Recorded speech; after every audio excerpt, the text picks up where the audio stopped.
नमस्कार दोस्तों, OCN network में आपका स्वागत है। मैं हूं ओमकार चौधरी। एक बड़ा दिलचस्प किस्सा है। अ, एक व्यक्ति था जो मरना नहीं चाहता था। यमदूत आ गए थे लेने के लिए और कुछ उसको ज्ञान किसी ने दे दिया था कि अगर तुम इस अवस्था में हो जाओगे, तो वो तुम्हारे प्राण नहीं हर पाएँगे। तो वो कभी सिर के बल खड़ा होता था, कभी आड़ा-तिरछा होता था, कभी कलाबाजियाँ खाने लगता था, कभी कुछ ऐसी हरकतें कर रहा था कि जो यमदूत आए थे वो समझ ही नहीं पा रहे थे कि इसके प्राण कैसे हरे जाएँ। अब उसकी हरकतें देख कर के जो उसकी पत्नी थी, उसको शक हुआ कहीं मिर्गी के दौरे तो नहीं पड़ रहे हैं या कोई और मामला तो नहीं है। और उसने जितनी ताकत हो सकती थी उतनी लगा कर के उसको दबोच करके थोड़ा स्थिर कर दिया और नतीजा ये हुआ कि उसने ताना दिया अपनी पत्नी को कि तूने मरवा दिया, वरना इनके बस का तो ये बात नहीं थी। ये चीजें अरविंद केजरीवाल पर भी लागू होती हैं साहब। इन्होंने हर वो तौर तरीके अपनाए, साम दाम दंड भेद येन केन प्रकारेण, किस तरीके से मैं एजेंसियों के कब्जे में ना आऊं, वो सारे जितने घोड़े दौड़ा सकते थे सब इन्होंने दौड़ाए। पहले तो इसी पर सवाल खड़े करते रहे कि साहब ये जो विजय नायर को गिरफ्तार किया गया, सबसे पहले विजय नायर अंदर गए थे, जो इनके सहयोगी थे और जो शराब घोटाले में इनके और जो साउथ ग्रुप था उसके बीच में कड़ी का काम कर रहे थे। कुछ और लोग थे, वो भी सब गिरफ्तार हुए बाद में। लेकिन विजय नायर को जब गिरफ्तार किया गया तो अरविंद केजरीवाल की जो प्रतिक्रिया थी वो अजीबोगरीब थी।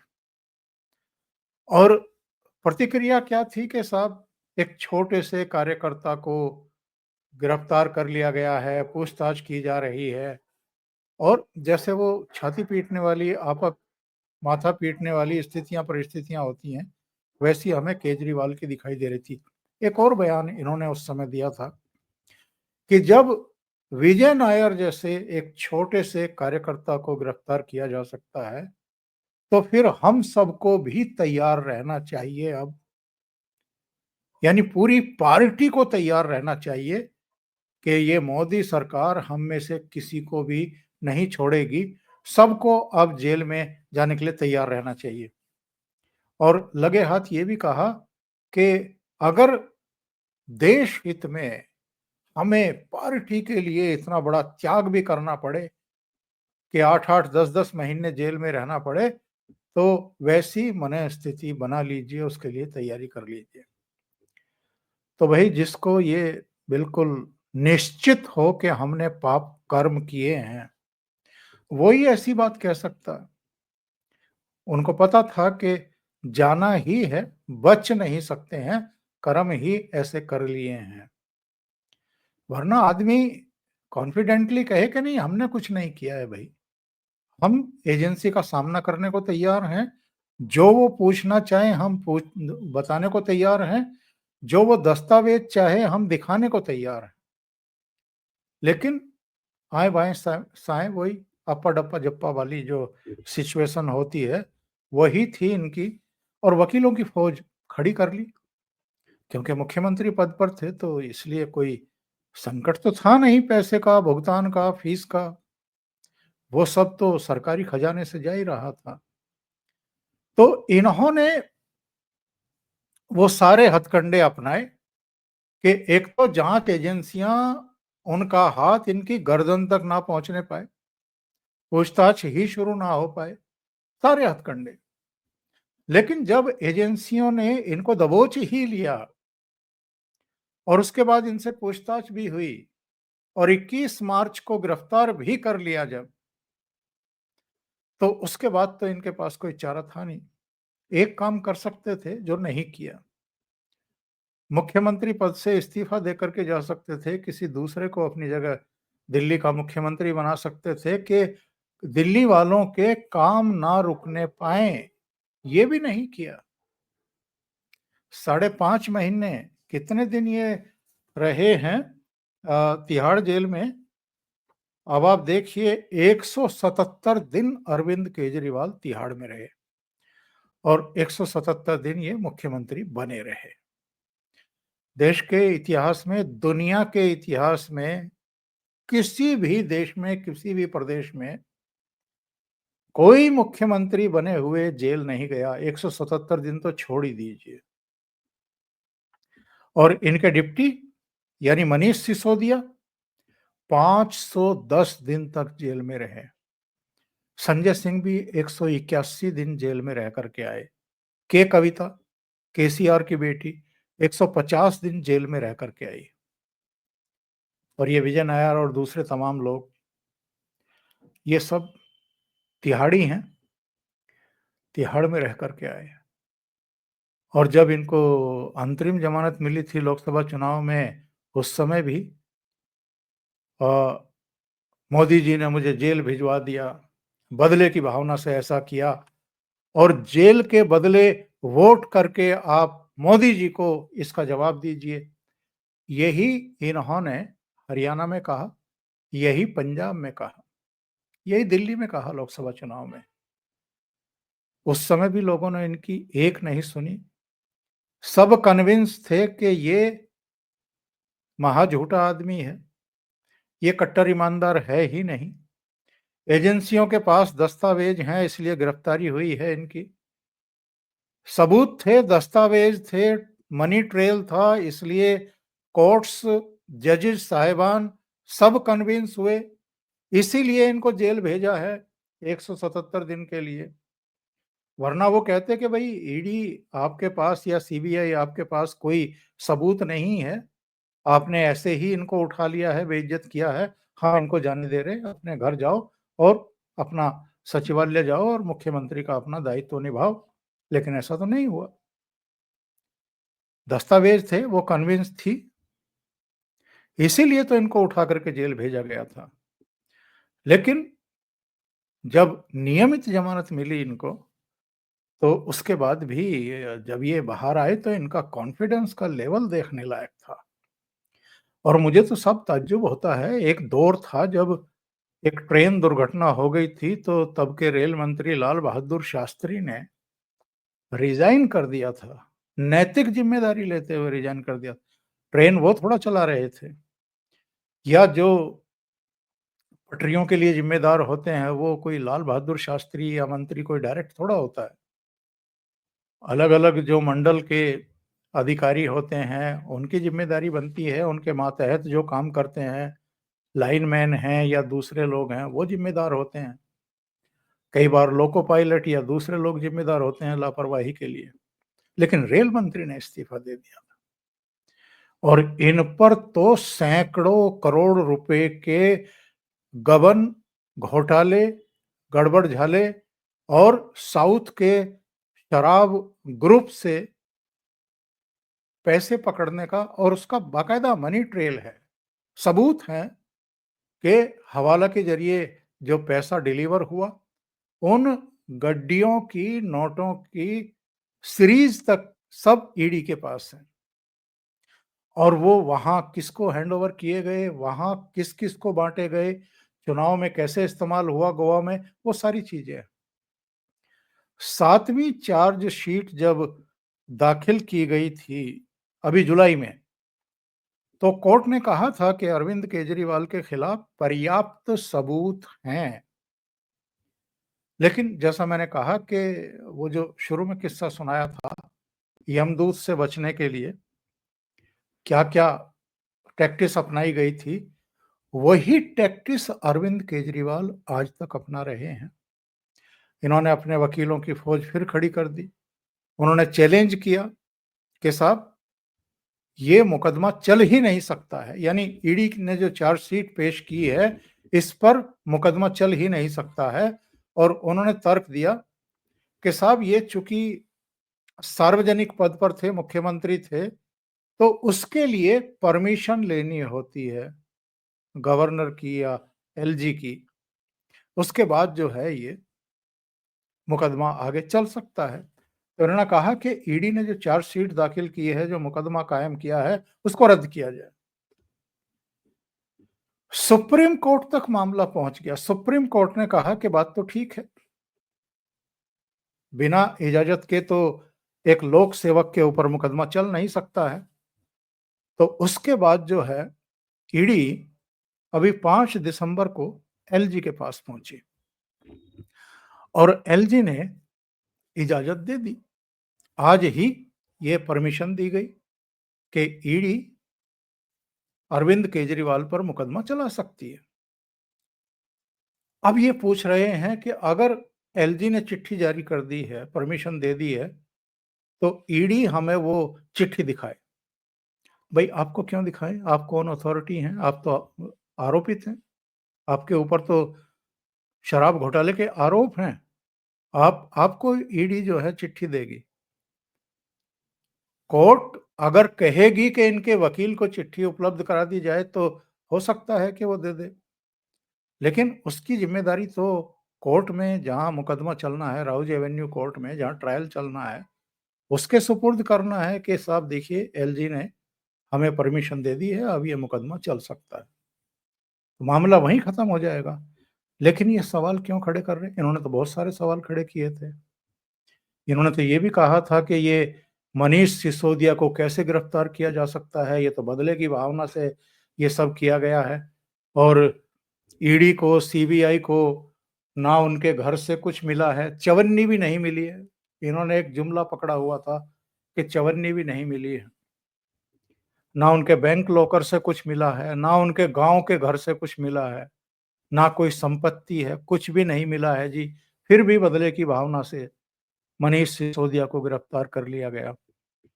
और उसके बाद फिर इन्होंने कहना शुरू किया, पार्टी के दूसरे नेताओं ने कहना शुरू किया, अब ये मुख्यमंत्री जी के पीछे पड़ेंगे, मुख्यमंत्री जी को भी अरेस्ट किया जा रहा है। जब मुख्यमंत्री के यहाँ से कुछ मिला ही नहीं है तो उनको, ये जो बड़े-बड़े घोटाले होते हैं, ये जो लेन-देन होते हैं, ये जो ट्रांज़ैक्शन होते हैं, जो हवाला के ज़रिए पैसे भेजे और रिसीव किए जाते हैं, उनको अगर खर्च कर दिया गया है, या जो आजकल बिटकॉइन का और दूसरा मामला गड़बड़-झाला चल रहा है, उसको तो आप कहीं भी पहुँचाइए पूरी दुनिया में, और उसको लेकर के भी तमाम तरह के किस्से कहानियाँ बीच में आए ही थे। एक इनके राज्यसभा के सांसद का नाम भी आया था कि जिन दिनों इनकी गिरफ्तारी हो रही थी तो इनके 2 लोग विदेश गए थे, एक अमेरिका और एक लंदन, तो कहीं ठिकाने लगाने तो नहीं गए थे। तमाम तरह के किस्से कहानियाँ हैं, वो अपनी जगह हैं, लेकिन ऐसे समय जब विधानसभा के चुनाव कभी भी घोषित हो सकते हैं और ये भी कांग्रेस की तरह लगातार तमाशे कर ही रहे हैं, जो आरोप इनके ऊपर लगे हुए हैं, और एक आध आरोप नहीं है, केवल शराब घोटाले का मामला नहीं है, लंबी लिस्ट है। इन पर जो घोटालों के आरोप हैं उसकी लंबी लिस्ट है।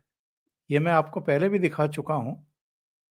ये ऑफिस ऑफ अमित शाह, इनके द्वारा जारी किए गए थे आरोप पिछले लोकसभा चुनाव के समय 2024 के, जिसमें बताया गया था कि 2875 करोड़ का तो शराब घोटाला ही है, 78,000 करोड़ का जल बोर्ड का घोटाला है, 78,000 करोड़ का, 5,000 करोड़ का क्लासरूम निर्माण घोटाला है, 1,000 करोड़ का नकली दवाइयों का घोटाला है, 4,000 करोड़ का लैब एक्सरे घोटाला है, 1850 करोड़ का गाड़ियों में पैनिक बटन लगाने का घोटाला है, 1,000 करोड़ का बस खरीदी में घोटाला है, और 125 करोड़ का शीश महल निर्माण का घोटाला है। कोई छोटे-मोटे घोटाले और गड़बड़-झाले नहीं है साहब। कहने को तो ये कट्टर ईमानदार हैं और कहने को तो ये कह रहे थे कि हम तो देश की राजनीति बदलने के लिए आए हैं। लेकिन कौन-सा डिपार्टमेंट है ऐसा जिसमें घोटाले नहीं हुए हैं? जिसमें आरोप नहीं है। 14 अलग-अलग मंत्रालयों से जुड़ी हुई कैग की रिपोर्ट को सदन के पटल पर इन्होंने रखा नहीं है, दबा करके बैठे हुए हैं। क्योंकि जिस दिन वो सारी कैग की रिपोर्ट सामने आ जाएँगी, उस दिन तो ये और बुरी तरह फँसेंगे और इनके ऊपर मुकदमे होंगे और राजनीतिक रूप से ये पूरी तरीके से बैक फुट पर चले जाएँगे। लेकिन अभी भी जितने ये घोटाले आए हैं सामने, जिनकी जाँच चल रही है, उसी में ये नपने वाले हैं। इनका राजनीतिक करियर ही खत्म होने वाला है। ऊपर से विधानसभा चुनाव की घोषणा से ठीक पहले जो इन्होंने एक दाँव खेला था कि किसी तरीके से शराब घोटाले वाले मामले की ट्रायल ही रुक जाए और अगर अदालत कन्विंस हो जाए तो ईडी की चार्जशीट भी रद्द हो जाए, ये मुकदमा भी रद्द हो जाए क्योंकि साहब परमिशन नहीं लिया आपने एलजी की। अब एलजी ने परमिशन दे भी दी है, ट्रायल शुरू होगा भी, तो आप फिर देखिएगा, ये फिर वकीलों के ज़रिए कोई ना कोई पेंच निकाल कर के लाएँगे कि साहब एलजी ने जो परमिशन दी है, ये भी अवैधानिक है। ये पहले दी जानी चाहिए थी, अब क्यों दी है? कोई ना कोई पेंच लाएँगे ज़रूर ढूँढ करके, ताकि चीज़ों को लिंगर ऑन किया जा सके। और अभी तो पब्लिक के बीच में जा रहे हैं, तो तरह-तरह की बातें कर रहे हैं कि साहब आप मुझे ईमानदार घोषित करिए ताकि मैं मुख्यमंत्री बन सकूँ और जो इन्होंने अभी ऐलान किए हैं तमाम के जो आधी आबादी है दिल्ली की उसको हम ₹2100 हर महीने देंगे। पहले 1000 की बात थी, ₹2100 देंगे। वैसे भारतीय जनता पार्टी सवाल उठा रही है कि भई पंजाब में भी तो आप ₹1000 देने वाले थे आधी आबादी को। वहाँ तो 2022 फरवरी में सरकार बन गई थी। 2.5 साल हो गए, अभी तक क्यों नहीं दिए? और यहाँ भी करीब 67 लाख महिलाएं हैं दिल्ली में। 67 लाख महिलाओं को आप 2100 रुपया देंगे हर महीने, तो भैया दिल्ली का बजट कितना है? और जो बाकी के विकास के कार्य हैं, जो सामाजिक कल्याण की आपकी पहले से ही योजनाएँ हैं और एक बड़े वर्ग को आप बड़े समुदाय को आप बिजली भी फ्री, पानी भी फ्री, बस यात्रा भी फ्री, तो आप क्या करके छोड़ेंगे दिल्ली का? दिल्ली को बर्बाद ही कर देंगे आप एक तरीके से। क्योंकि घर से तो कुछ देना नहीं पड़ रहा है। ये सब जनता के खून पसीने की कमाई है, जो टैक्स से कलेक्ट होता है, वही ऐसे लोगों पर ये खर्च कर रहे हैं। तो इनकी मुसीबतें बढ़ गई हैं, एलजी ने परमिशन दे कर के बेहिसाब बढ़ा दी हैं। अभी डॉक्टर अंबेडकर को लेकर के डेमोन्स्ट्रेशन कर रहे थे, प्रदर्शन कर रहे थे। आज डॉक्टर अंबेडकर के नाम पर एक कोई स्कॉलरशिप का ऐलान किया है। एक होड़ मची हुई है।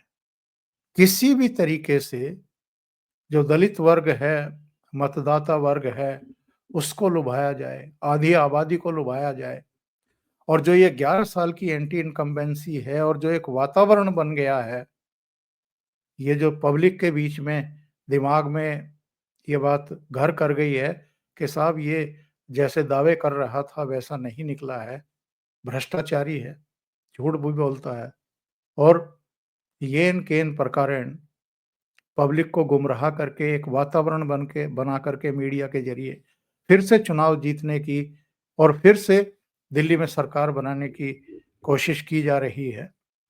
तो उस सब से ध्यान हटाने के लिए जितने तौर तरीके हो सकते हैं, राजनीतिक, गैर राजनीतिक, वो सब किए जा रहे हैं। लेकिन इस बार घिर गए हैं और बुरी तरह घिर गए हैं। इस बार पहले के मुकाबले भारतीय जनता पार्टी ज़्यादा तैयारी के साथ दिखाई दे रही है और आरएसएस भी हरियाणा और महाराष्ट्र में सफलता के बाद दिल्ली में ज़मीन पर उतर कर के काम करती हुई दिखाई दे रही है। इसलिए इनको ज़्यादा मेहनत करनी पड़ रही है और ज़्यादा शोर-शराबे करने पड़ रहे हैं, कोशिशें करनी पड़ रही हैं। अभी के लिए इतना ही। बहुत-बहुत धन्यवाद। अगर आपको ये चैनल और इसके कंटेंट पसंद आ रहे हैं, तो लाइक करें, कमेंट करें, वीडियो को शेयर भी करें अभी तक अगर आपने ये चैनल सब्सक्राइब नहीं किया है तो सब्सक्राइब कर लें। साथ में लगे बेल आइकॉन को दबाना ना भूलें ताकि आगे आने वाले वीडियो और उनके नोटिफिकेशन आप तक पहुंचते रहें। बहुत-बहुत धन्यवाद। नमस्कार।